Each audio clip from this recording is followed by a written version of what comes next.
How's it going, everybody? It's Ryan here. Today we're going to talk about mobility and the effectiveness of long-term mobility and sort of my viewpoints and maybe combining a lot of things that I've learned over the years.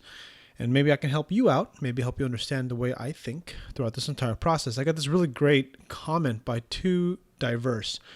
He says, really haven't been able to see if this stuff works, at least in the long run, because I've read that it does and then it doesn't. Well, as Starrett says, what are your thoughts on this? And what he was basically asking is, does the mobility stuff that's taught, or specifically maybe the stuff that K-Star talks about, or teaches, or maybe other channels teach, if it's long term? And the way you have to sort of look at the body or imagine the body is sort of a like clay, right? It's clay, and it's molded to how it's used. Now, it's obviously clay is oversimplified, but if you can kind of just stick with the analogy a little bit, your body will adapt the positions that it's in for the longest. Now, if all you do, for instance, is squat, bench, and deadlift, you are going to be able to pattern those specific ranges of motions. Squat being a very specific one in which that there are varying depths, whereas with the bench press, there aren't a whole lot. Keep in mind that, let's say you do only these 3 lifts, or at least 80% of your workouts consists of these particular movements, you're going to become efficient and strong at these movements. So causing you to, when you become efficient, your muscles tighten around these sort of patterns. This is why accessory work is really important. Now, if you want to make a mobility breakthrough and you want to make some significant change, you have to essentially give up everything you're doing to a certain degree. And when you're obsessed trying to accomplish a goal like a deadlift goal like I have, or powerlifting, and really just strive for really big numbers, you have to give up a lot of mobility. If you're trying to actually gain progress in mobility, it's going to be very difficult to do that if you're constantly trying to build strength specific to powerlifting or specific to the 3 main lifts. And the reason why I say this is because the time it takes to get full range of motion takes a long time. Because think about this for a moment. I've been injured, right? Haven't been training the way I want.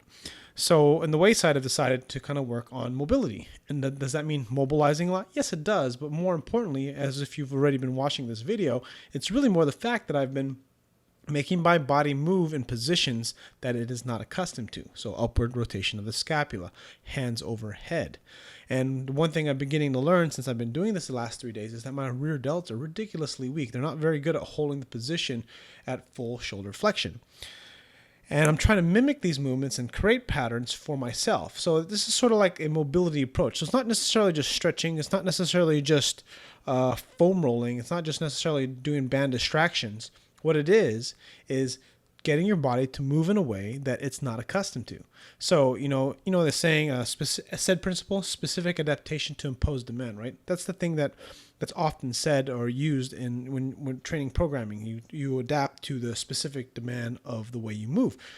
But if you don't, so if you want to gain mobility faster and you want to be able to do things better in better flexibility positions, you're going to have to train those positions. So being in a front rack more often, being your hands overhead more often, squatting ass to grass more often.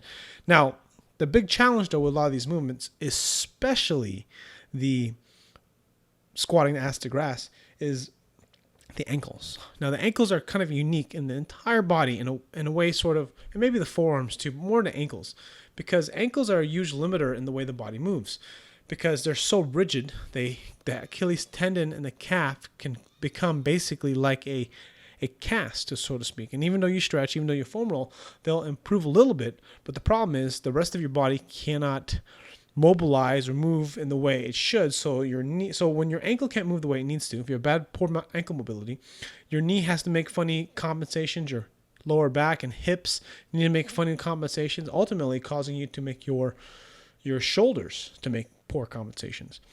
Taking the movement that requires the most mobility, highest mobility demand, would be like an overhead squat. And when you're doing the overhead squat, it requires you to hold your torso upright with your hands overhead to full flexion, and being able to bring your butt to your heels are very close, right? Squatting below parallel.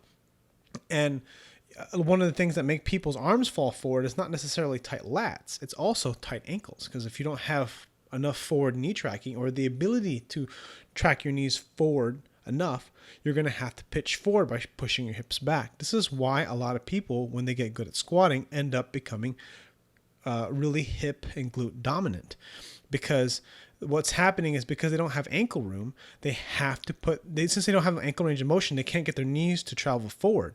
And because they can't get their knees to travel forward, well, let me put this another way.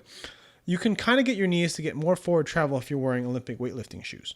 But if you think of it like this, if you can't get but then you're going to run out of room. So once you hit your kind of limit of range of motion with the ankle, if you have 300, 400, 500 pounds on your back, a significant amount of weight, at least 1.5 to 2 times plus your body weight, you can't squat down and pick your heels off the ground because you're going to lose your balance. So you got to keep your balance so your feet are planted on the ground. So what ends up happening is you have to push your hips back. And if you train this enough, you're going to end up having really strong glutes, really strong hamstrings, and very weak quads relative to the rest of your system. And some people will think, I need to work my quads, I need to do more front squats. And that could be the case. But keep in mind, if your ankle mobility is really bad, you're going to have some challenges in being able to even consistently do this, unless, of course, you're a wide stance squatter. Now, taking consideration the way that I'm training and the way I'm kind of teaching this entire process of mobility and explaining to everybody here that's listening and watching, is that I'm training specific movement patterns and muscle groups in a way that is not used to being in ranges of motion, in a way that is essentially heavy, like doing a behind the neck press with good neutral wrists and upright torso is very challenging for me at 90 pounds. It's really hard. I can easily press, 135, 145 pounds, for multiple reps, but not when it's directly behind my head. At least not without having to give up my spinal mechanics, to give up my shoulder mechanics. And essentially what I'm doing is I'm trying to pattern my body in a way where positions are optimal, because when you load your body with too heavy of a weight, with too much volume, you have to compensate. You compensate because you are getting tired and your body's looking for efficient ways to accomplish the movement. So I kind of said a lot of different things, and I hope you sort of can piece all these things together.